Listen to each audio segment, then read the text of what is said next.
Olá, seja muito bem-vindo ao RJ Plus. Eu sou o professor Juan Vasques, professor de Direito Empresarial aqui do curso, e nós vamos, nesse vídeo, comentar a prova do 38º concurso do Ministério Público do Rio de Janeiro, as questões de Direito Empresarial. Bom, e eu já adianto para você que duas questões são problemáticas. Nós vamos tecer os comentários específicos para que, eventualmente, caso essas questões tenham um gabarito oficial mantido, vocês possam, eventualmente, realizar o recurso com base nessas orientações. Bom, antes da gente começar a análise das questões propriamente ditas, eu devo aqui dizer que surpreendeu essa prova do Ministério Público do Rio de Janeiro ao trazer 8 questões de direito empresarial, o que não é comum numa prova de Ministério Público. A gente, então, vai trabalhar 8 questões com enunciados que são extensos, questões, na maioria, complexas, que trabalham assuntos que normalmente o candidato ele não estuda. A maioria dos candidatos acaba não tendo contato, por exemplo, com questão sobre títulos rurais, e isso foi cobrado na prova, a nota promissória rural foi cobrada, nota comercial, que está na Lei 1495 de 2021, que é um valor mobiliário também um título de crédito, não é um assunto comum de ser tratado. Então, esses dois assuntos chamaram bastante a atenção. Mas, no nosso curso de revisão, que fizemos aqui no RJ Plus, e também na própria aula de véspera, que realizamos no sábado antecedente, nós trabalhamos esses assuntos. Então, os nossos alunos, eles tiveram contato com nota promissória rural, falamos exatamente sobre esse ponto, falamos sobre a nota comercial, a questão praticamente integralmente trabalhada na nossa aula, inclusive na aula de véspera. O voto plural, que também foi um outro assunto que caiu, e a gente falou isso, tanto no curso como na aula de véspera, falando, olha, voto plural a gente sempre estuda quando tem sociedade anônima, especialmente na FGV. Então, tudo isso foi alertado para os nossos alunos, sem contar ainda outras que foram abordadas, como a consolidação processual também, enfim, falaremos disso na nossa aula. Agora, os alunos do nosso curso completo de Direito Empresarial, esses, sem dúvida, tiveram contato com todas as questões, porque no nosso curso completo a gente aprofunda, evidentemente, esses assuntos e outros tantos que, apesar de não terem sido cobrados aqui, eles normalmente caem em provas objetivas de direito empresarial. Então, feitas essas considerações, vamos passar, então, para a primeira questão. Lembrando, nós vamos usar como referência a prova tipo 1 e a questão número 43, a questão número 43, que vai aparecer aí na tela agora, vou colocar aí para vocês. Ela tratou do tema recuperação de empresas e a questão da intervenção do Ministério Público na Lei 11.101 de 2005, ou seja, o papel do Ministério Público na lei de insolvência. Esse é um assunto que particularmente me interessa muito, foi objeto, enfim, do meu doutorado, o papel do Ministério Público, a função que o Ministério Público exerce desses procedimentos de insolvência. Então, é um assunto que eu tenho um contato mais direto, mais profundo, e que foi, inclusive, um dos assuntos que eu mais estudei nos últimos anos pelo próprio Ministério Público do Rio de Janeiro. Afinal de contas, o Ministério Público do Rio de Janeiro tem uma tradição muito forte, histórica, numa ampla intervenção nesses procedimentos. Vamos ver a questão, então, e vamos aqui, desde logo, já antecipar que nós vamos sustentar a anulação dessa questão. Então, vamos lá. 43. A Lei 11.101 de 2005 foi promulgada em 9 de fevereiro de 2005, com alguns vetos, entre os quais o artigo 4º. O referido dispositivo determinava que o representante do Ministério Público interviria nos processos de falência em toda ação proposta pela massa falida ou contra esta, além das hipóteses de sua intervenção prevista na referida lei. Considerando que o veto foi apreciado pelo Congresso Nacional e não foi derrubado, é correto afirmar que o gabarito oficial apontou que a resposta correta está na assertiva contida na letra A, que diz o seguinte: não é obrigatória a intervenção do Ministério Público na ação de restituição intentada em face da massa falida, ainda que ela seja ajuizada pela Fazenda Pública relativamente a tributos passíveis de retenção na fonte e não recolhidos aos cofres públicos pelo falido. Essa foi a assertiva considerada correta. Bom, quais são os comentários críticos a essa questão? Em primeiro lugar, o examinador de primeira fase desse concurso foi muito, digamos, infeliz em trazer esse tipo de discussão para dentro de uma prova objetiva. Primeiro, porque é um assunto extremamente polêmico, um assunto que, inclusive, a tendência mais moderna é de superação desse tipo de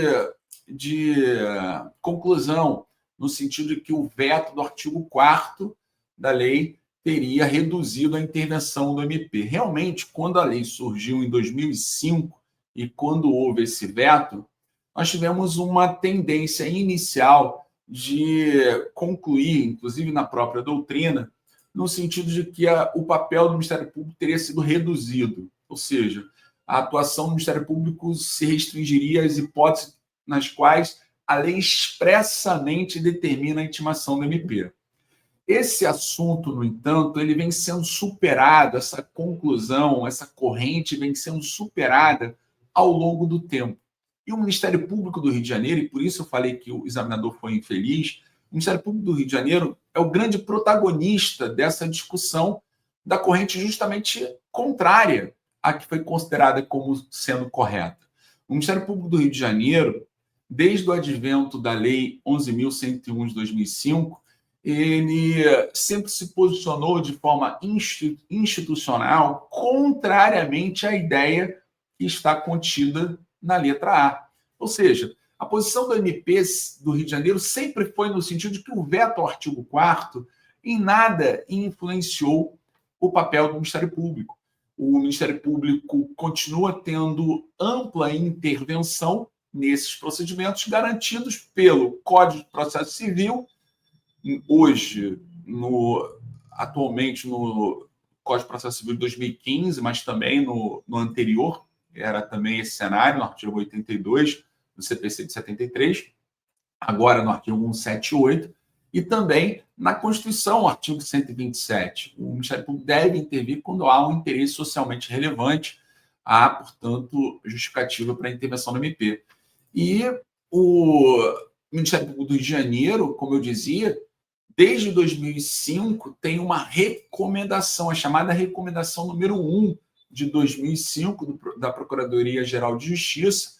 Na época, o procurador-geral era o Dr. Marfan Martins Vieira, onde, assessorado, inclusive, pelo o atual examinador da segunda fase do Ministério Público, o Dr. Márcio Souza Guimarães, foi publicada essa recomendação, recomendando a todos os promotores que ignorassem esse veto ao artigo 4º e que continuassem a intervir nesses procedimentos de maneira ampla, ou seja, nada foi alterado em razão do interesse público subjacente nesses processos e de acordo com esses dispositivos legais vigentes. A Constituição, 127, na época o artigo 82 do CPC de 73 e atualmente o artigo 178 seguinte do CPC também seriam fundamentos para essa intervenção. Portanto, posição institucional do Ministério Público desde 2005 sempre foi contrária justamente à ideia que está disposta na assertiva da letra A.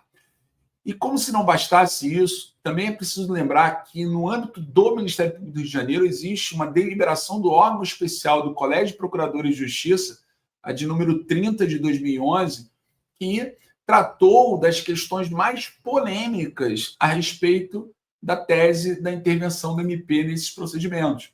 Então, lá você vai encontrar o artigo 3º, onde o órgão especial vai se pronunciar expressamente sobre os pontos mais polêmicos. Por exemplo, tem que intervir antes do deferimento do processamento da recuperação judicial, tem que intervir antes de uma decretação da falência.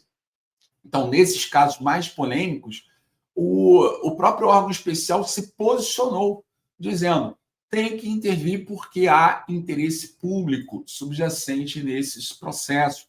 Então, a intervenção é obrigatória em todos esses cenários da Lei 11.101 de 2005, sendo irrelevante o fato de não existir determinação expressa.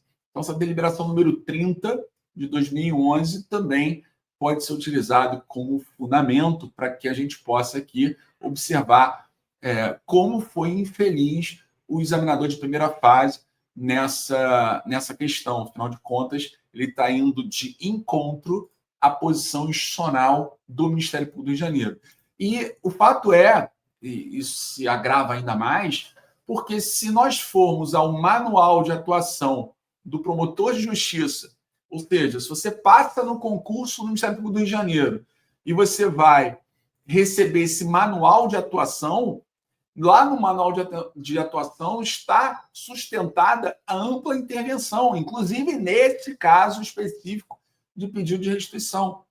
Então, vejam que essa assertiva ela vai de encontro, inclusive, ao próprio manual que é oferecido pelo Ministério Público do Rio de Janeiro aos novos promotores. Então, uma situação completamente contraditória e incoerente em relação ao sistema atual do Ministério Público do Rio de Janeiro.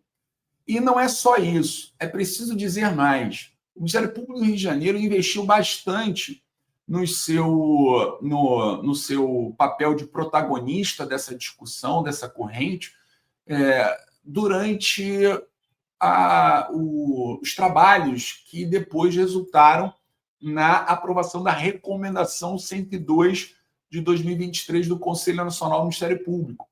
E investiu porque encaminhou 2 representantes, um deles fui eu, o outro foi o promotor de justiça Leonardo Marques. Nesse grupo de trabalho também participou o atual examinador de segunda fase, o doutor Márcio Souza Guimarães, onde lá foram discutidos justamente o papel do Ministério Público para esses procedimentos. E lá na recomendação 102 de 2023 foi aprovado o artigo 12, onde lá está expressamente dito que o MP vai intervir nos pedidos de restituição como fiscal da ordem jurídica. Então, a intervenção ela é obrigatória também para esse contexto. Mas veja que essa intervenção ela é decorrente de uma lógica, uma interpretação lógica sistemática da própria lei.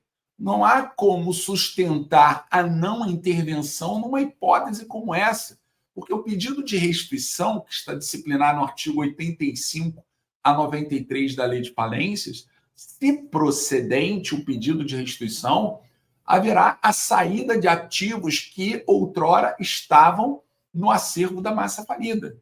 E o Ministério Público tem o papel de fiscalizar a saída desses ativos, seja com uma alienação de ativos, como acontece muitas vezes, ou seja, nesse caso de um pedido de restituição, quando um terceiro, que é proprietário da coisa arrecadada naquela massa falida, reclama a sua propriedade. Ok, se ele é o proprietário dessa coisa, realmente essa coisa deve ser restituída ao seu proprietário. Mas isso tem que passar pela fiscalização do Ministério Público. E passa necessariamente porque, inclusive, se você tiver um pedido de restituição julgado improcedente, a lei diz expressamente que o juiz é obrigado, ao julgar improcedente o pedido de restituição, ele tem que verificar se é caso de inclusão no quadro geral de credores desse crédito. Então, o autor pediu a restituição, não vai ter a procedência, porque o juiz entendeu que ele não faz jus à restituição, a lei manda o juiz, pelo princípio da efetividade e economia processual, no próprio procedimento, ao julgar improcedente, dizer se ele é credor e qual a classe que vai ser incluído no seu crédito. E, evidentemente, se o MP tem a possibilidade de impugnar, na forma do artigo 8º, quadro geral de credores, ou o artigo 19 tem a possibilidade de promover uma ação de rescisão desse quadro geral de credores, é naturalmente lógico, é naturalmente lógica a consequência interpretativa no sentido de que ele também tem que intervir nos pedidos de restituição. Não faz sentido dizer que o MP pode ser parte, no artigo 8º, ser o autor de uma impugnação, pode ser parte, no artigo 19, ser o autor de uma ação de rescisão do quadro geral de credores, mas não tem ali o direito de fiscalizar um pedido de restituição.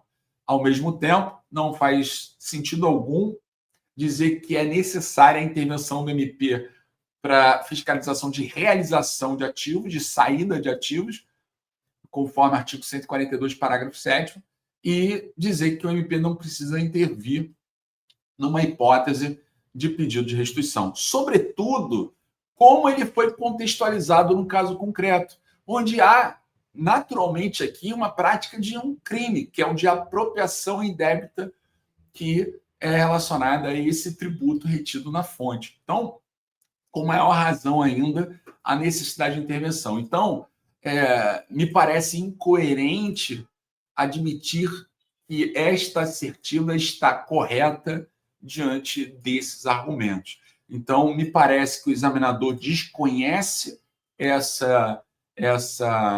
papel protagonista do Ministério Público do Rio de Janeiro nesses procedimentos, desconhece, inclusive, todo esse movimento que foi feito, inclusive com atos normativos importantes, e desconhece a interpretação lógica sistemática da lei, que faz com que a única conclusão possível seja a de intervenção do MP nesse pedido de restituição.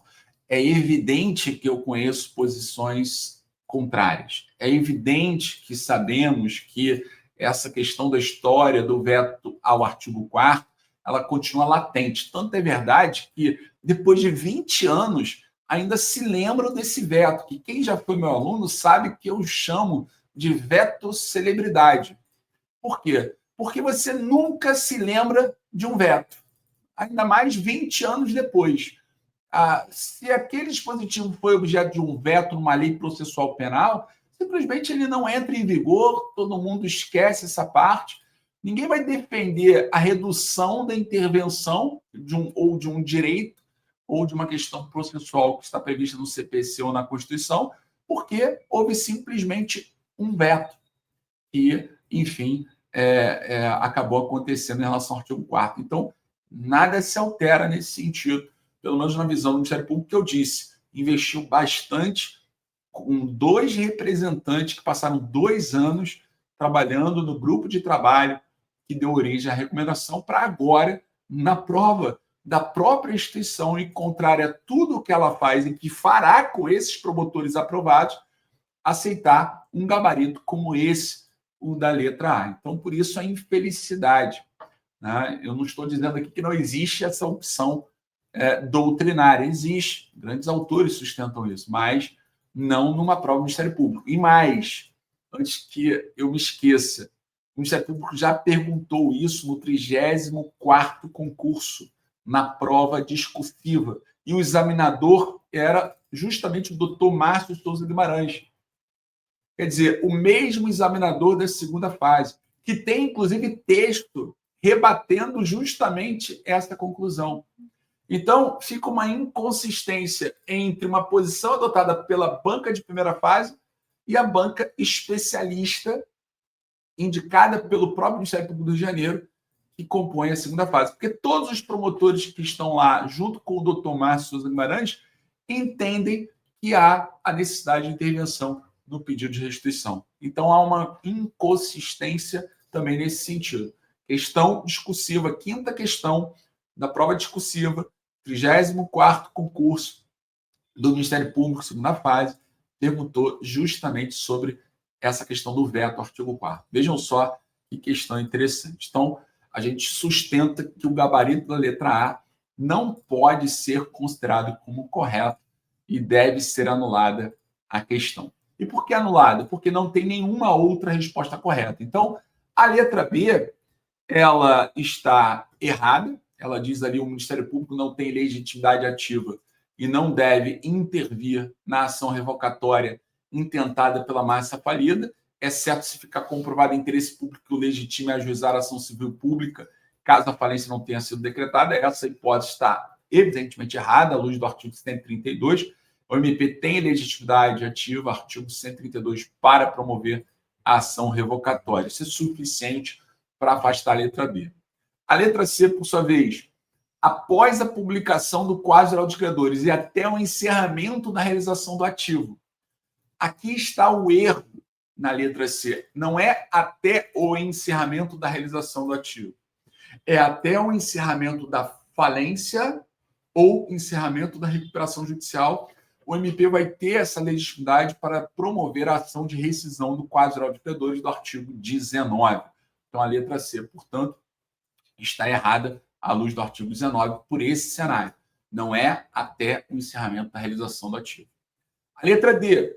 Não há necessidade de intimação eletrônica do Ministério Público para pronunciamento em 5 dias após a apresentação da contestação do devedor, no caso de requerimento de falência fundado em ato de falência lastreado por provas da prática de crime tipificado pela Lei 11.101 de 2005. A letra D também está errada. E aqui não importa se você é defensor do veto ao artigo 4º, como o examinador se mostrou, ou se você é adepto da corrente institucional do Ministério Público, que diz que há sim a necessidade de intervir, inclusive na primeira fase antes da decretação da falência, como inclusive foi perguntado no 34º concurso, como eu falei há pouco, como falamos há pouco. Então, não há aqui, nesse ponto aqui, para dizer que ela está errada, não há a necessidade de defender uma ou outra corrente. Por quê? Pela primeira ótica, se não há necessidade de intervenção do MP, não faria sentido, então, você ter essa intimação. Perfeito. Mas não seria em 5 dias. Por quê? No caso, nós temos ali, não há necessidade, não há necessidade. Então, e também não seriam nesses 5 dias. Porque se você disser que há a necessidade de intervir, o prazo seria de 30 dias, conforme artigo 178 do CPC, com possibilidade de uso em dobro, como permite o artigo 180 do CPC. Então, por um lado, aqueles adeptos do veto ao artigo 4º diriam que não há necessidade. E, por outro lado, para aqueles que dizem que há necessidade, o prazo não seria de 5 dias, então estaria errada de qualquer forma. E a letra E, o Ministério Público poderá apresentar impugnação à arrematação de bens da massa alienados em leilão eletrônico no prazo de 48 horas da arrematação, desde que tenha sido intimado por meio eletrônico e tenha sido registrada sua presença no leilão. 2 pontos aqui. Primeiro, tratamos dessa questão, inclusive, na aula de véspera. Nós falamos especialmente do artigo 143 e destacamos o prazo de 48 horas. Falamos sobre esse ponto. Cuidado com o prazo de 48 horas. Então, o prazo ali está correto. O MP, sim, tem esse direito de impugnar a arrematação nesse prazo. Mas esse direito vai existir independentemente dele ter sido intimado ou não, independentemente dele ter comparecido ou não ao leilão. Então, a resposta que foi dada oficialmente para a primeira questão, 43, letra A, sugerimos, portanto, a anulação dessa questão. Vamos passar, então, para a próxima, que é a 44. A Sociedade Empresária Construtora e Incorporadora Estrela de São João requereu sua recuperação judicial. Após o deferimento do processamento, a devedora requereu a admissão no processo de mais 3 sociedades anônimas por meio de consolidação processual. Uma das 3 companhias é controlada por Manerá Participações S.A. Nas demais sociedades, Manerá Participações tem participação de 25% do capital, com direito a voto, sem haver relação de controle. É certo que entre todas as envolvidas há interconexão entre os ativos e passivos, bem como a atuação conjunta no mercado. Representantes do MP, examinando os autos e tendo em vista a legislação societária aplicável às companhias e a Lei 11.101 de 2005, deve se posicionar no sentido de que, vamos lá, o gabarito que foi apontado como correto aqui foi a letra D. E, a nosso sentir, é realmente o gabarito, não há nenhuma inconsistência nessa questão.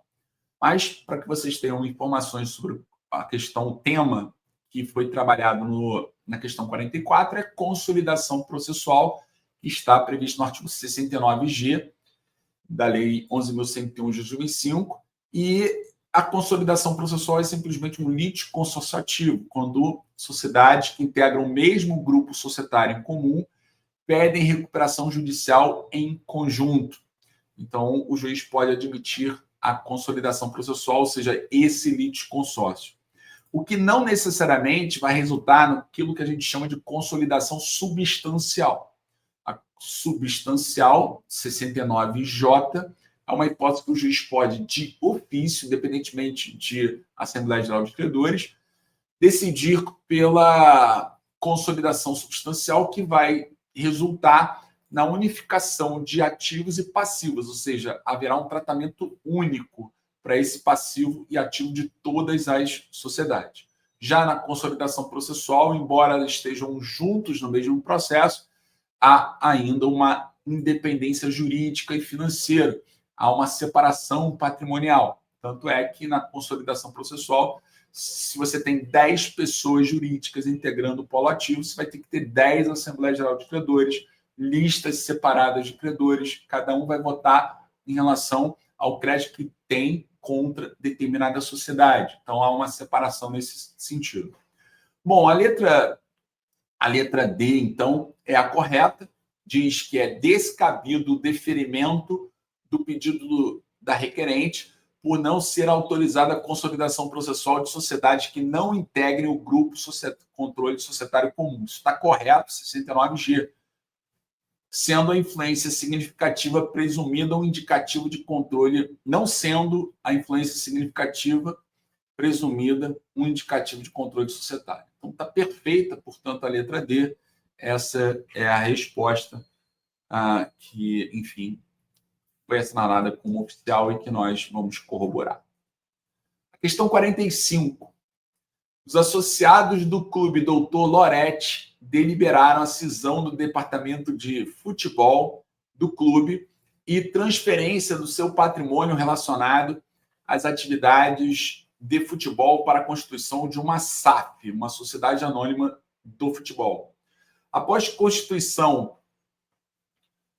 o promotor de justiça da comarca recebeu denúncias de fraude na constituição da SAF, fato que motivou a instauração de um inquérito civil público para investigar se houve descumprimento de alguma regra legal na cisão.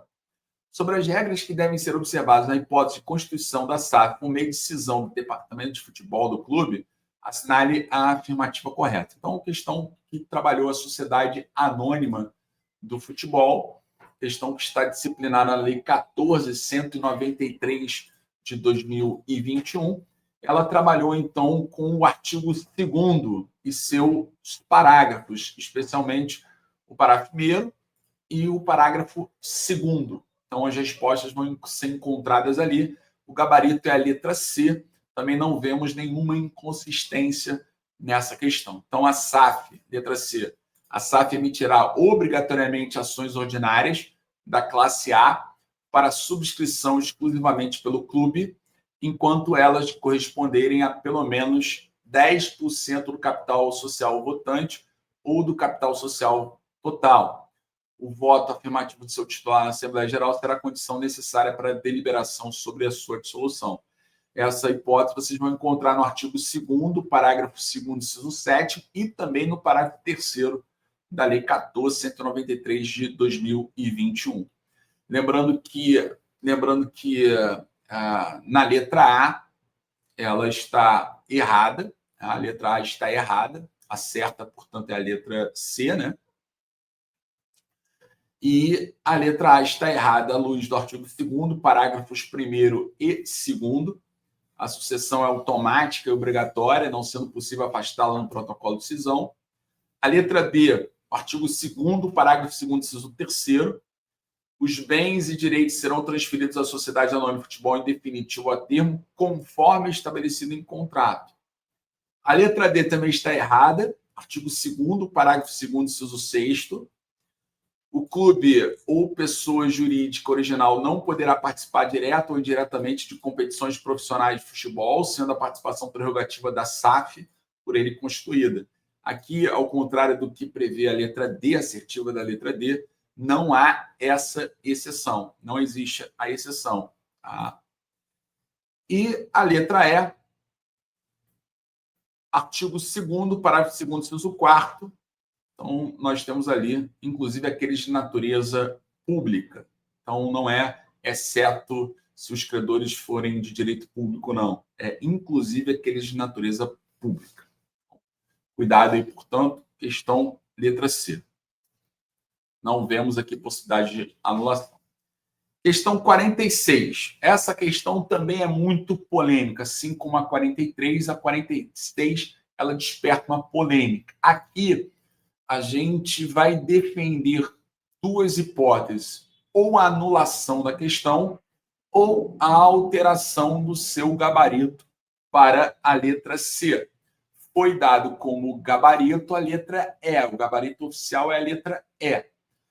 Veja que o ponto principal aqui é uma inconsistência no enunciado. Vou ler o enunciado e vocês vão perceber que em nenhum momento o enunciado fala quem seria o beneficiário dessa nota promissória rural. Então, o examinador, eu presumo, por conta da resposta que foi dada como gabarito oficial, que é a letra E, eu presumo que o examinador fez a questão tendo como premissa de que o beneficiário dessa nota promissória é a massa falida, na verdade ainda não era massa falida, mas antes de falir, a Ribeirão de São Joaquim Produtor Rural Limitada. Então, para ele sustentar esse gabarito, ele parte da premissa de que o beneficiário dessa nota promissória rural foi a Ribeirão de São Joaquim Produtor Rural, que teria depois endossado para Miracema, que seria a credora atual. Então, para ser a letra E, teria que ser essa premissa. O primeiro endossante da nota promissória rural seria a Ribeirão de São Joaquim. Então, ela foi a primeira que endossou. Então, por isso que o examinador disse que o gabarito seria a letra E. Mas qual é o problema? O problema é que há uma questão problemática no sentido de que você teria que exigir do candidato que ele chegasse a essa mesma conclusão. O fato é que há uma omissão no enunciado sobre a indicação do beneficiário. E aí eu não descartaria a possibilidade de você compreender que existem outros participantes dessa cadeia cambiária que não foram aí mencionados. Então, se assim fosse, se você entende que há uma omissão fundamental e relevante ao não atribuir a nominação de quem é o beneficiário, se você entende que é possível, então, ter uma outra possibilidade de interpretação para esse dispositivo, porque faltou uma informação relevante, você, então, não consideraria Ribeirão de São Joaquim como primeiro endossante, e aí a resposta passaria a ser a letra C. Vamos entender melhor fazendo aqui a leitura. Publicada a relação de credores elaborada pelo administrador judicial da massa falida de Ribeirão de São Joaquim, Produtor Rural Limitada, o representante do Ministério Público apresentou impugnação ao crédito Miracema, originário de nota promissória rural. O impugnante requereu sua exclusão da relação de credores, invocando a inexigibilidade do título em face do falido. Miracema é portadora de nota promissória rural que lhe foi endossada no termo legal da falência por Ribeirão de São Joaquim. O título encontra-se vencido, sem pagamento pelo emitente não falido e não foi protestado por falta de pagamento. Então vejam o seguinte, ele não diz em nenhum momento, ele fala que tem um emitente, embora não diga quem é, tem um emitente, mas ele não diz que a nota promissória foi emitida para São Joaquim. Não há indicação do beneficiário. Ele diz que há um emitente e que São Joaquim endossou para Miracema. E aí ele concluiu né? Ele entende, o examinador, que São Joaquim é o primeiro endossante.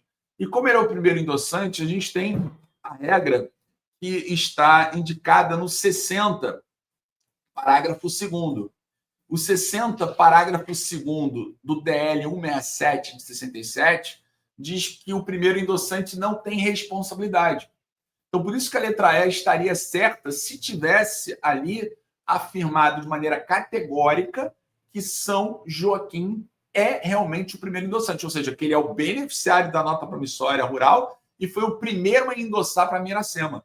Por quê? O DL 167/67, que trata da nota promissória rural, diz que o primeiro endossante não pode ser responsabilizado. Aí o gabarito estaria certo, se fosse assim. Porém, a gente tem o cenário dessa omissão relevante. O dado, quem é o beneficiário, é relevante. Na nossa compreensão, é fundamental que o candidato tivesse essa informação, porque senão você pode presumir de outra forma. Você pode chegar a uma outra conclusão. Olha, houve um endosso e, como a questão diz que não houve o protesto do título, você tem uma discussão ali que é a seguinte: o endossante que é devedor indireto pode ser protestado pela Miracema sem o protesto? Então, regra geral, você exige o protesto. A gente falou isso na revisão de véspera. Regra geral, nota promissória comum, duplicata comum, letra de câmbio, cheque, você precisa protestar dentro do prazo para o protesto por falta de pagamento aquele título de crédito para você ter direito à ação cambial contra os endossantes e seus avalistas, porque eles são devedores indiretos. Eu tenho que ter a prova de que o título não foi pago e essa prova é o protesto cambiário. Porém, no caso de títulos rurais do DL 167/67, há uma regra especial. Por isso que eu não aplico a LUG, eu não vou aplicar a lei do cheque, não. Aqui eu vou aplicar a lei especial, que excepcionalmente diz que não é necessário protestar o título por falta de pagamento para cobrar os devedores indiretos. Então, a letra C diz que há legitimidade do Ministério Público para impugnar crédito no prazo de 10 dias, contado da publicação da relação de credores. Em relação ao mérito, o crédito é exigível do falido, porque é dispensável o protesto por falta de pagamento para a cobrança dos endossantes de nota promissórias rurais. Então, a letra C estaria em harmonia com o artigo 60, parágrafo 1º do DL 167/67. Bom, como vocês perceberam, só tem essa discussão. A questão da possibilidade do MP impugnar o crédito está expressamente indicado no artigo 8º da Lei de Falências e o prazo é de 10 dias. Nesse ponto, não há questionamento. Então, há sim legitimidade para impugnação pelo MP e o prazo é de 10 dias. Torna-se polêmico se essa omissão no enunciado ela é determinante para anular a questão. Bom, nesse caso, embora seja muito difícil que isso aconteça, a gente tem que apontar essa inconsistência. Então, na questão 46, me parece, o meu modo de interpretar, há uma questão fundamental que foi omitida para a solução correta da questão. Se eu entendo que essa omissão é fundamental, eu acredito que o gabarito correto seria a letra C. Mas como pode gerar essa polêmica em relação à omissão, se ela é fundamental ou não, talvez o melhor caminho fosse a anulação da questão 46. Mas vamos ser realistas. Essa anulação é difícil, mas me parece perfeitamente possível. Tá? Bom, então, passando aqui para a questão 47, embora a legislação societária não confira ao representante do MP legitimidade para requerer a dissolução judicial, é possível ao órgão ministerial requerer casuisticamente a liquidação judicial. Sobre o tema, assinale a afirmativa correta. Então, há uma hipótese em que o Ministério Público pode promover a liquidação judicial, pelo menos expressamente está indicado, porque, vamos lá, o Ministério Público pode promover a dissolução judicial de uma sociedade. não há a necessidade expressa para que você tenha esse tipo de ação por parte do MP. Porém, na lei, expressamente está indicada essa legitimidade lá no artigo 1033, inciso 5º, combinado com 1037 no Código Civil. Então, a resposta correta é a letra B. Não vemos aqui inconsistência nesse caso, porque ela se alinha na hipótese 1033, inciso 5º do Código Civil, combinado com 1037. Certo? Então, essa questão parece que não há o que se postular contra a anulação. Não, está perfeita, alinhada a letra B nesse sentido. Pelo menos essa foi a nossa impressão inicial. Questão número 48. Questão número 48, gabarito seria a letra D. Uma questão que tem uma lógica para a solução muito complexa. Tratando de uma prova já muito extensa em todas as matérias, não é só a matéria direito empresarial cujos enunciados são extensos. Essa é uma característica da FGV.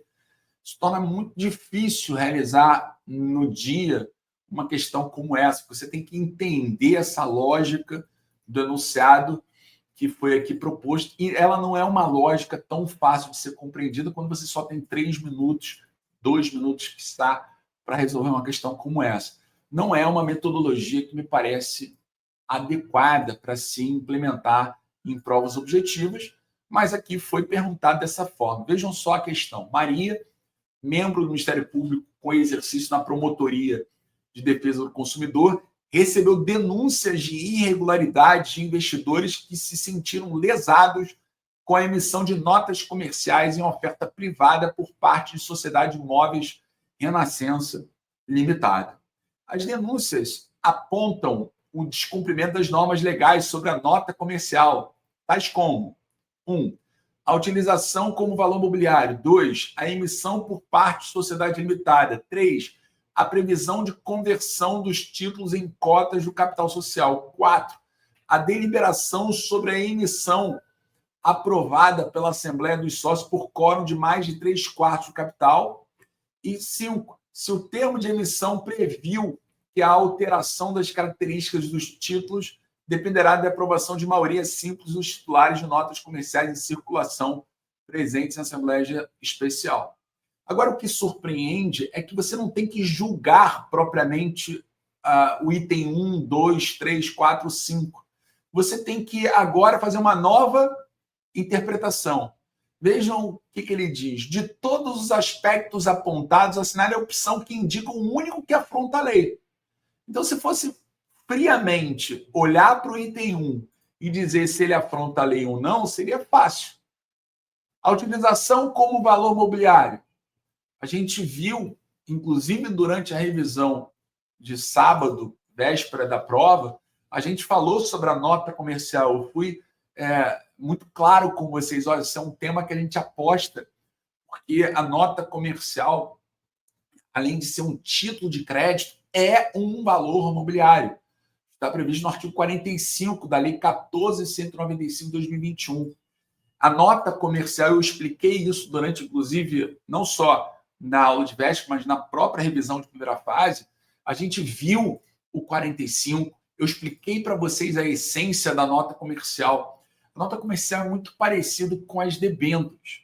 As debêntures seriam um valor mobiliário emitido pelas sociedades anônimas, onde a sociedade anônima passa a ser devedora num contrato de mútuo.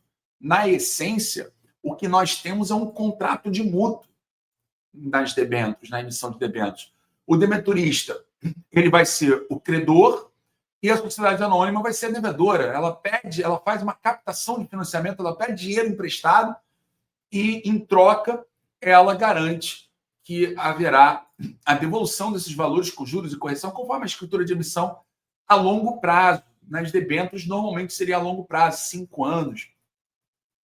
Então, esse valor mobiliário, debêntures, acaba tendo como essência um contrato de mútuo a longo prazo, em que a sociedade anônima é devedora.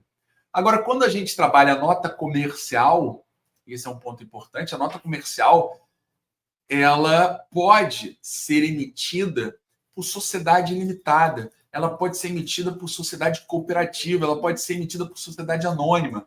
E é um valor mobiliário que vai ser emitido por essas sociedades que vai representar também um contrato de mútuo, só que a curto prazo. Essa nota comercial, também conhecida como nota promissória comercial ou como commercial paper, ela não é uma novidade, não representa uma novidade. Ela tem as suas regras previstas há muito tempo nas resoluções, nas instruções normativas e resoluções da CVM. Então, é algo que já existia no mercado, mas que veio com esse sabor de novidade de hoje está prevista na Lei 14.195 de 2021. Então, a nota promissória comercial, ela também é um valor imobiliário.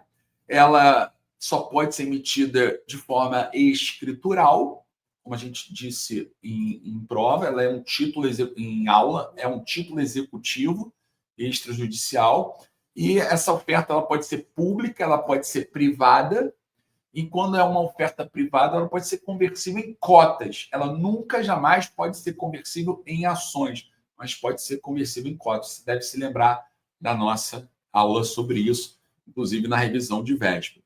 Bom, mas voltando aqui para a nossa questão, vejam que a forma de você responder a 48 é muito difícil, complexa, demanda muito tempo para você entender exatamente o que ele quer.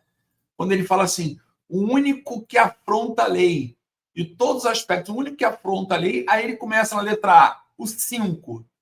O 5, pois a alteração das características dos títulos sempre dependerá de aprovação da maioria absoluta dos titulares de notas comerciais em circulação.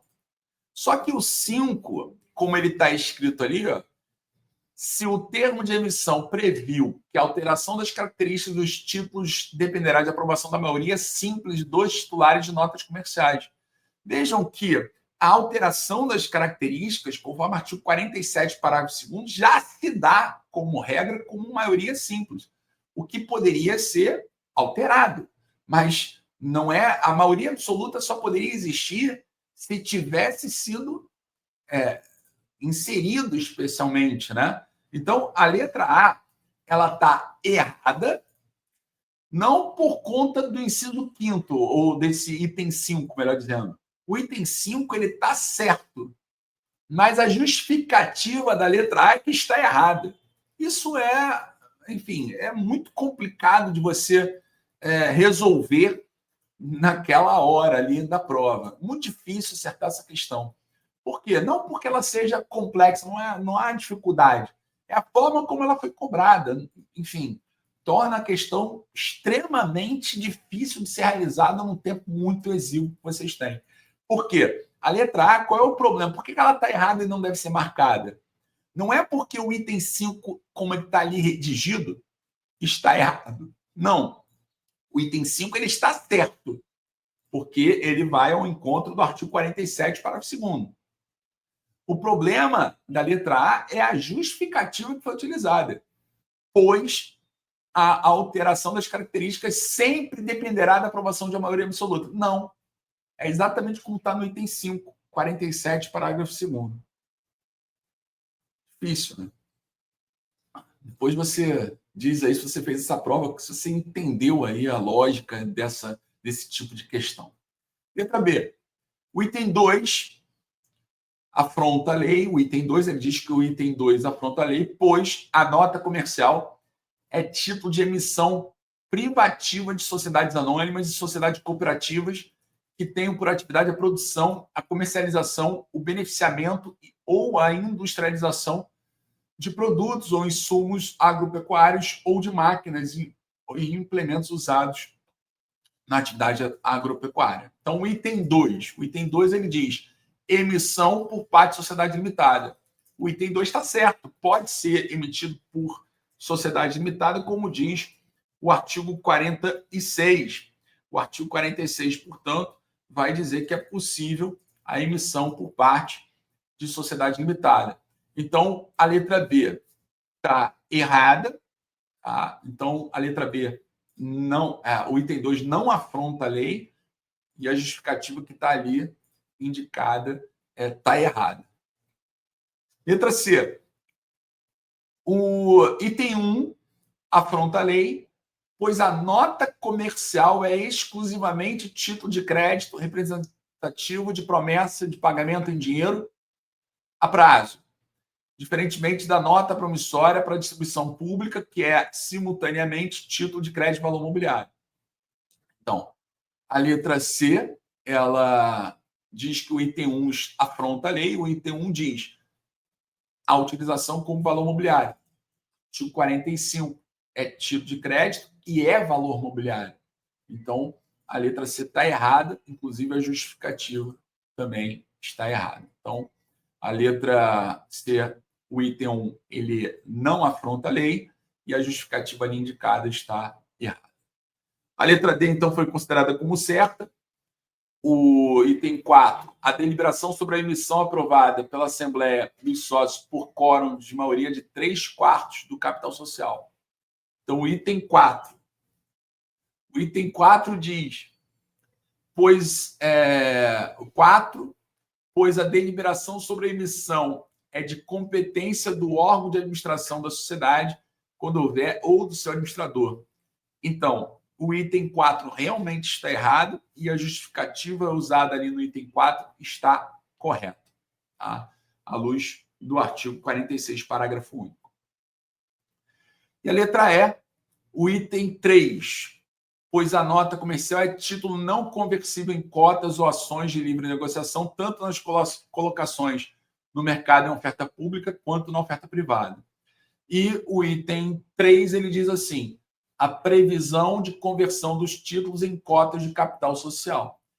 O enunciado lá em cima fala que a oferta foi privada e o item 3 diz que há a possibilidade de conversão das cotas em capital social. Isso está certo.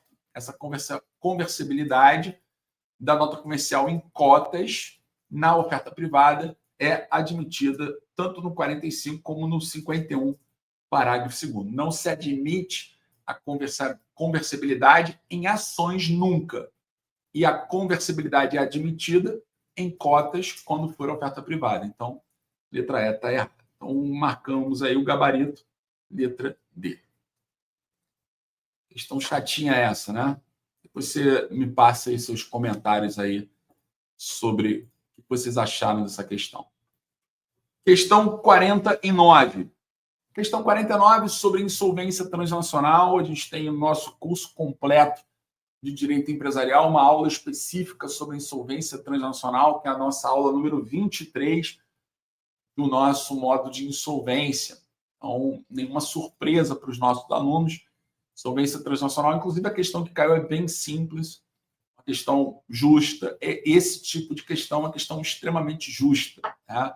É o que a gente espera encontrar nas provas objetivas, porque aqui você vai medir exatamente o conhecimento do candidato dentro de um tempo possível para ele refletir sobre a questão. Acerca das disposições gerais da Lei 11.101 de 2005 sobre insolvência transnacional, assinale a afirmativa incorreta. Então, a incorreta é a letra E. Não está em sintonia com o artigo 167-A, parágrafo 3º. Então, em caso de conflito entre as obrigações assumidas em tratados ou convenções internacionais em vigor no Brasil e as disposições da Lei 11.101 sobre a insolvência transnacional, estas prevalecerão sobre aquelas. Não, é justamente o contrário. Então, 167-A, parágrafo 3º. A letra 167-A, inciso 3º, está correta. A letra B, 167-A, parágrafo 1º, está correta. A letra C, 167-A, parágrafo 4º. E a letra D, 167-A, parágrafo 2º. Também correta. Então, gabarito, letra E. E a última questão. Inquérito civil público instaurado pelo Ministério Público para apuração de eventual responsabilidade de companhia aberta.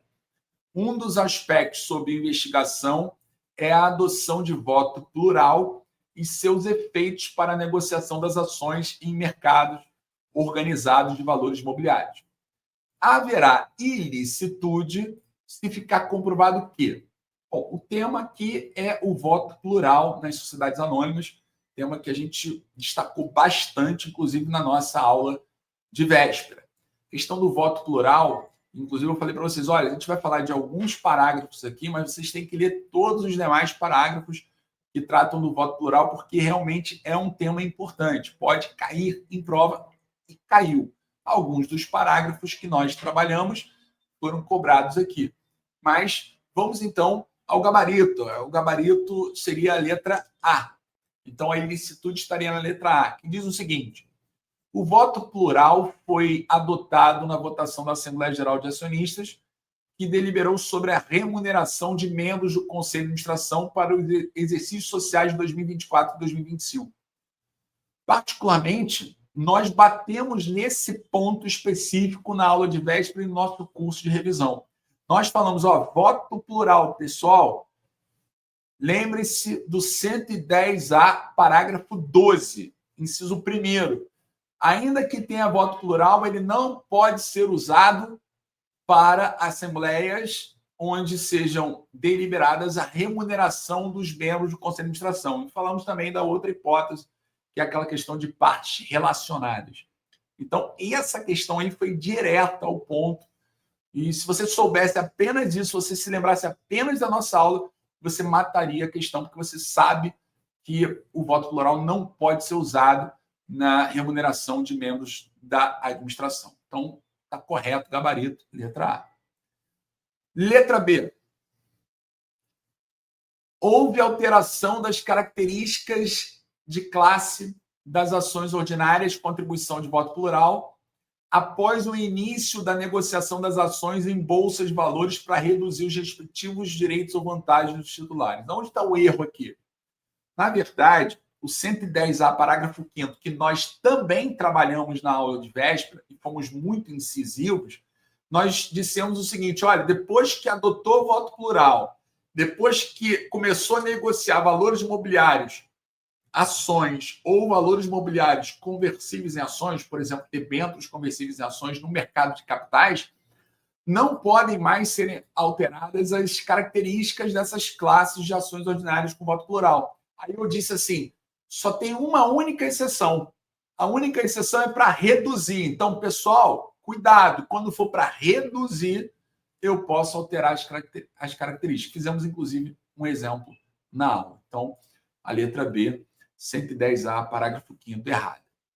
Pode sim reduzir. Só reduzir. Letra C. O Estatuto Social da Companhia fixou quórum superior para a metade do total de votos conferidos pelas ações com direito a voto para as deliberações sobre a criação de classe das ações ordinárias com atribuição do voto plural. A letra C ela está errada à luz do 110A, parágrafo 2º.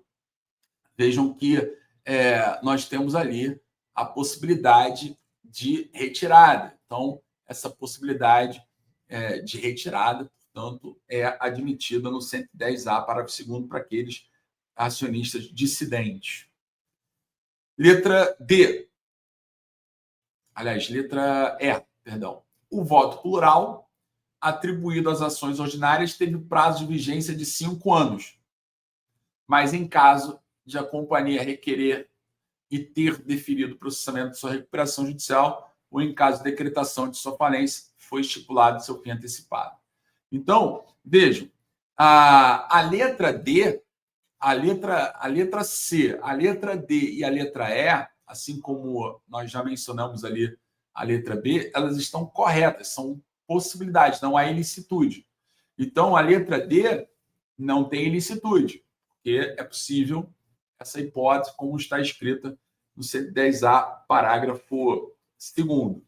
Também nós temos o parágrafo 1º na letra D. E na letra E também está certo, porque pode ter prazo de vigência de até 7 anos, então ele tem 5 anos, e mais ainda, tem a possibilidade, como diz ali, de você terminar o prazo de vigência antes, por alguma condição. Então, essa estipulação de condições ela é prevista no parágrafo 6º e parágrafo 7º, inciso 1º. Então, é a combinação desses dois dispositivos, a 110A, parágrafo 6º, 7º, inciso 1º. Então, a letra B, C, D e E não tem nenhuma ilicitude.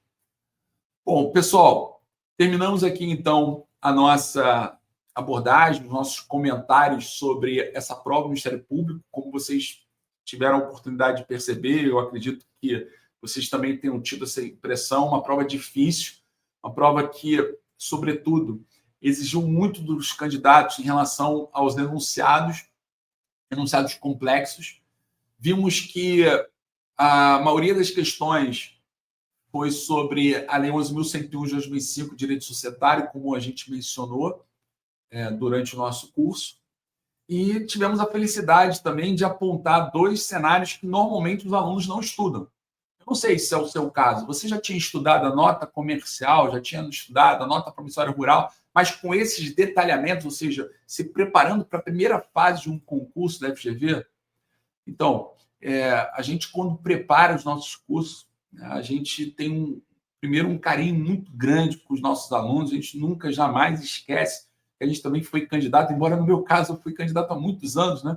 Mas a gente não se esquece disso, era o que eu esperava do meu professor de uma revisão de véspera. Então, eu comentava com o pessoal do RJ Plus exatamente isso, que quando eu preparo essas aulas, eu tenho um cuidado imenso de refletir bastante sobre o perfil da instituição, sobre o perfil dos examinadores, se é banca própria, se não é banca própria, como é que se desenha esse concurso, como é que eu posso ser um agente indutor da classificação dos nossos alunos para as próximas fases. Então, esse é o meu papel como professor. Dá muito trabalho, sem dúvida alguma, mas a satisfação é muito grande quando a gente vê que aquele nosso trabalho se traduz, portanto, numa facilidade para os nossos alunos, pelo menos num cenário como esse tão difícil. Então, olha, se você gostou do nosso curso, foi nosso aluno, gostou do nosso curso, foi aprovado para a próxima fase, venha conosco se preparar na segunda fase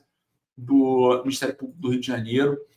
O curso da RJ Plus também está excelente, excepcional, com todo esse carinho, todo esse cuidado que os professores têm em relação a vocês, candidatos, e também com o material que eles produziram para vocês.